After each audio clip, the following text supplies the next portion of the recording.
Ассалаумағалейкум, арнамыздың құрметті қымбаттылары.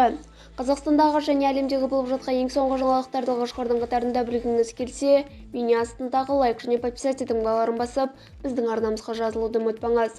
Егер сіз жазылған болсаңыз, онда біз бастадық. 40 жыл бойы зейнетақы қорына 57 миллион теңге жинаған азамат айына 311 мың теңге зейнетақы алады. Бірыңғай жинақтаушы зейнетақы қоры жеткілікті зейнетақы табысы деген терминнің мән-мағынасын түсіндірді, деп хабарлайды мәдени портал КЗ азаттық рухына сілтеме жасап. Қордың баспасөз қызметі таратқан ақпаратқа сүйенсек, жеткілікті зейнетақы табысы дегеніміз адам зейнетке шыққаннан кейін бұрынғы өмір сүру сапасын сақтап, елеулі қаржылық шектеулерді сезінбей өмір сүруіне мүмкіндік беретін төлем мөлшері.